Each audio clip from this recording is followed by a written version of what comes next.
નમસ્કાર મિત્રો, સ્વાગત છે તમારું આપણી યુટ્યુબ ચેનલમાં ગુજરાત જ્ઞાનમાં. મિત્રો, હજી નજીક જો તમે એપ્લિકેશન ડાઉનલોડ ન કરી હોય તો હમણાં જ એપ્લિકેશન ડાઉનલોડ કરો ને આપણે જે જીએસઆરટીસીનો હેલ્પરનો કોર્સ મૂક્યો છે એની મુલાકાત લો. તો મિત્રો, આજે આપણે પાર્ટ 6 ટેટ શોધમાં પાર્ટ 6માં એક મહત્વનો ટેટ સીટ મેટલ વર્કર લઈને આવ્યા છીએ. તો મિત્રો, હજી તો જો તમને હજી કોઈ પણ પ્રોબ્લેમ હોય તો ગમે ત્યારે આ નંબર ઉપર ફોન કરી શકો અથવા વોટ્સઅપ મેસેજ પણ કરી શકો. તો મિત્રો, ચાલુ કરીએ આજનો આપણો પહેલો ક્વેશ્ચન. આપેલ ગેજનું નામ છે. આ શું છે? ગેજ આપેલો છે. આ ગેજનું નામ જણાવવાનું છે. રેડિયસ ગેજ, ફિલર ગેજ, ફેટપીસ ગેજ છે, પ્રમાણભૂત વાયર ગેજ. તો મિત્રો, આ શું છે? પ્રમાણભૂત વાયર ગેજ. એને શોર્ટ ફોર્મ છે એનું SWG, સ્ટાન્ડર્ડ વાયર ગેજ. મિત્રો, આમાં શું છે કે જે વાયર હોય ને એને આ હોલમાં નાખવાનું, એટલી સાઇઝ એની નક્કી થાય. આ સાઇઝમાં એટલે એમાંથી બહાર નીકળી શકવો જોઈએ. એ પ્રમાણેની સાઇઝ નક્કી થાય. એ પ્રમાણેની સ્ક્વેરમાં હોય. સાઇઝ કેમાં હોય? ગેજ નક્કી થાય. એના પરથી સ્ક્વેર નક્કી થાય. જેટલા સ્ક્વેર વધારે હોય એટલે એની કરંટ કેરિંગ કેપેસિટી કેવી હોય? વધારે હોય. તો મિત્રો, આ ગેજ શું કહેવાય? Standard wire gauge. જે વાયરનો શું માપે છે? વાયરનો ગેજ માપવા માટે ઉપયોગી ગેજ. એ પછી એરિયા. એના પછીનો પ્રશ્ન, આર્ક ફ્લેક્સના કારણે આંખના બળતરા માટે શેનો ઉપયોગ થાય છે?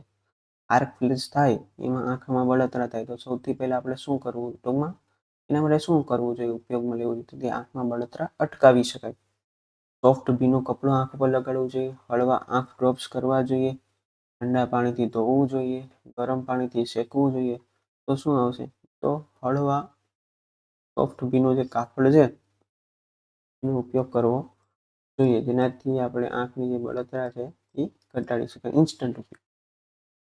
પછીનો પ્રશ્ન, લુબ્રિકેશન તેલ અને ગ્રીસ દ્વારા કોટિંગ કરવાની સપાટીની સુરક્ષાની પદ્ધતિનો કોઈ પણ સપાટી હોય લોખંડમાં આપણે લુબ્રિકેશન તેલ અને ગ્રીસ દ્વારા કોટિંગ કરીએ છીએ તો તે એનાથી સપાટીની સુરક્ષામાં વધારો થાય.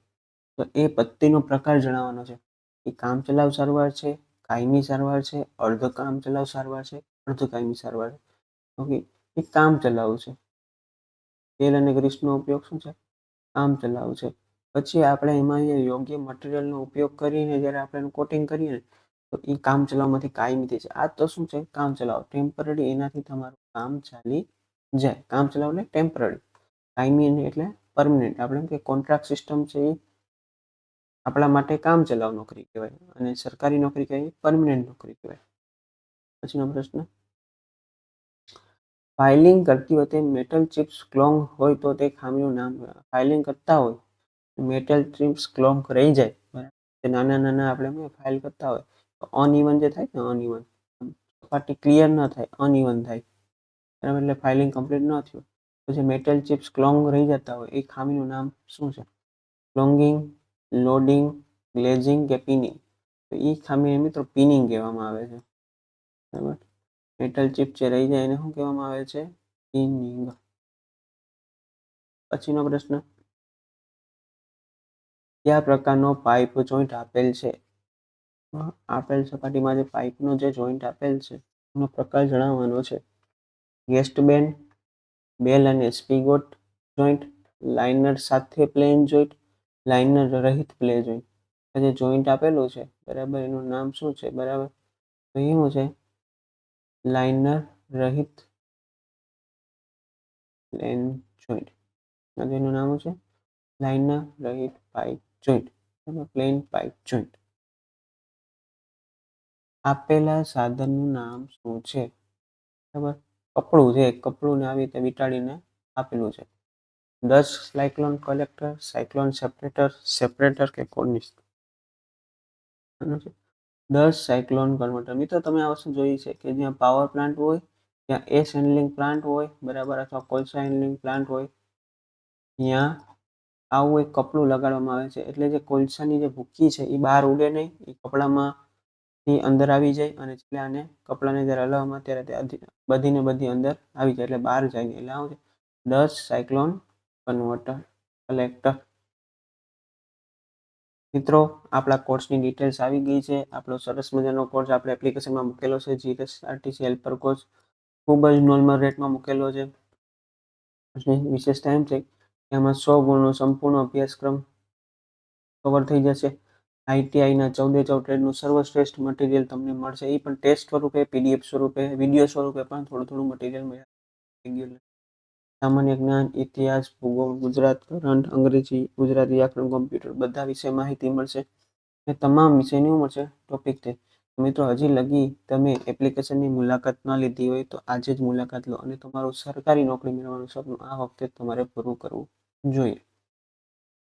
અને કોઈ પણ પ્રશ્ન હોય આ નંબર પર ફોન કે વોટ્સઅપ મેસેજ કરી શકો છો.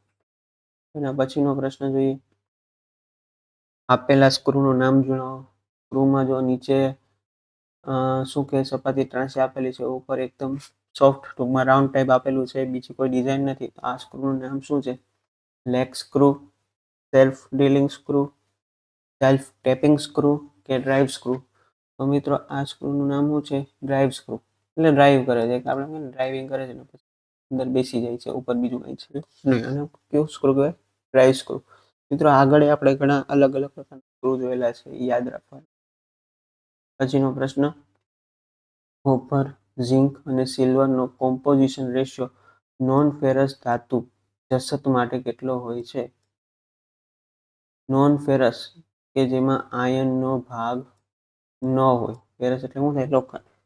નોન ફેરસ ધાતુ માટે જસત માટે કોપર, ઝિંક અને સિલ્વરનો કોમ્પોઝિશન રેશિયો કયા પ્રમાણમાં ત્રણેયનું મિશ્રણ કરવામાં આવે છે? 50%, 40%, 10%, 60%, 30% અને 10%, 70%, 20% અને 10% અને 80%, 20%.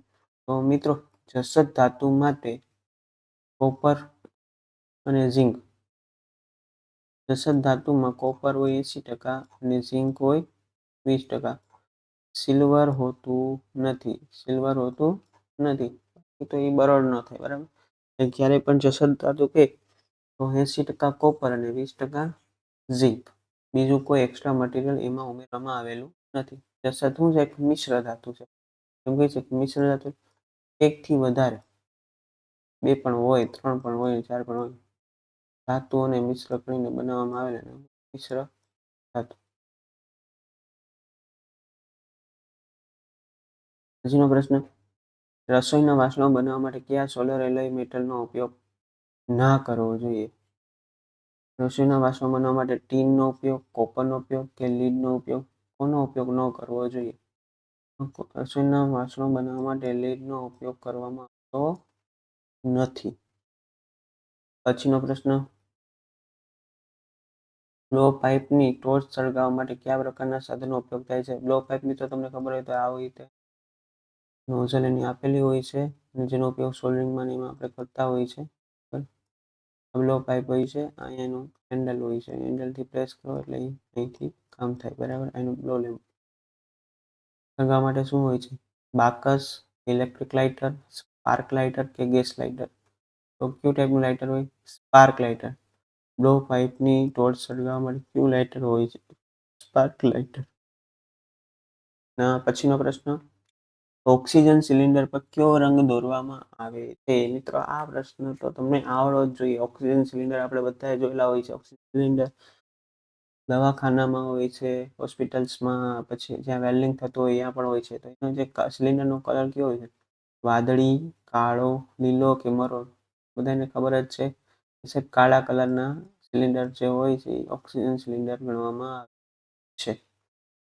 આપણે એલપીજી હોય લાલ કલર હોય.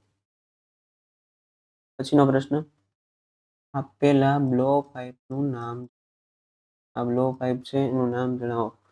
શું છે કે બ્લો પાઇપનું બ્લો પાઇપ, પછી સરખા દબાણવાળી બ્લો પાઇપ, વધારે દબાણવાળી પાઇપ, ઓછા દબાણવાળી પાઇપ. મિત્રો એક વસ્તુ છે, હવે અહીંથી વસ્તુ જાય છે, બરાબર. અહીંથી વસ્તુ જાય છે, પછી જો નળી પાતળી થતી જાય, નળી પાતળી થતી જાય. જેમ નળી પાતળી હોય, બરાબર, એમ શું થાય? દબાણમાં શું થાય? વધારો થાય. બરાબર. તો આ ટાઈપની કઈ કહેવાય? લો પ્રેશર વધારે દબાણવાળી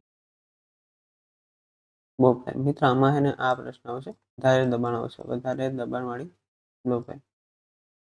એના પછીનો પ્રશ્ન, એસી આર્ક વેલ્ડિંગ મશીનો કેવી રીતે કહેવામાં આવે છે? એસી આર્ક વેલ્ડિંગ મશીન શું કહેવામાં આવે છે? Welding generators, welding transformers, welding rectifiers કે મોટર જનરેટર સેટ? એસી આર્ક વેલ્ડિંગ મશીનને શું કહેવામાં આવે છે? Welding transformer. બરાબર. એસી ઉપર કામ કરતી હોય એમાં ટ્રાન્સફોર્મર હોય, જે ટ્રાન્સફોર્મર કેવું હોય મિત્રો? Step down.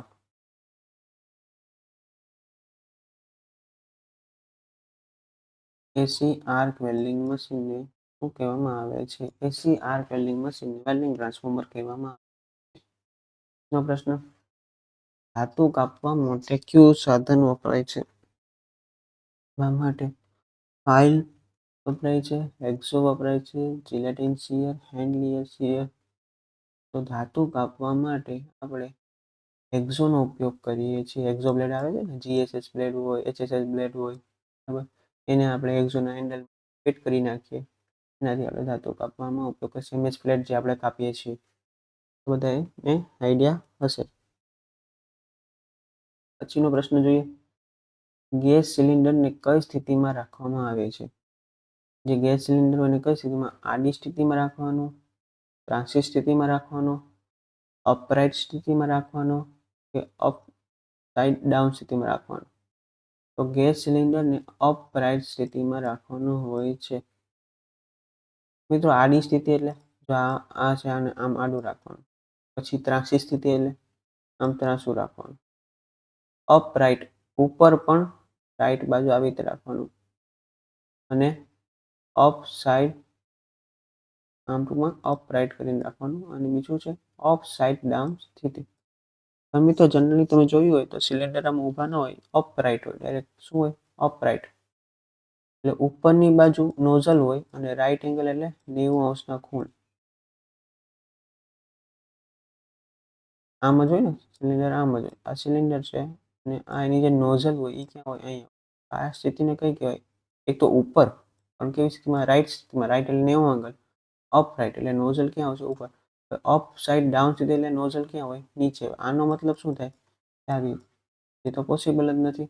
ટૂંકમાં આપણે સિલિન્ડર રાખ્યું, નોઝલ નીચે, એ પોસિબલ જ નથી. એટલે આને અપરાઇટ ડાઉન સ્થિતિ. જો મિત્રો આજે આપણે આટલું રાખશું. મિત્રો thanks for watching this video. જો તમને આ વિડીયો ગમ્યો હોય તો તમારે લાઈક, શેર અને સબસ્ક્રાઇબ કરો. વધુમાં વધુ તમારા મિત્રો સાથે શેર કરો.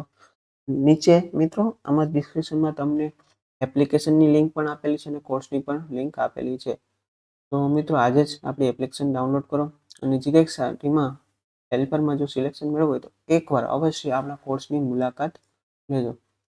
તો મિત્રો કોઈ પણ પ્રશ્ન હોય તો આ નંબર પણ તમને આપેલો છે. તો આજે આટલું રાખીએ મિત્રો. Thank you for watching this video.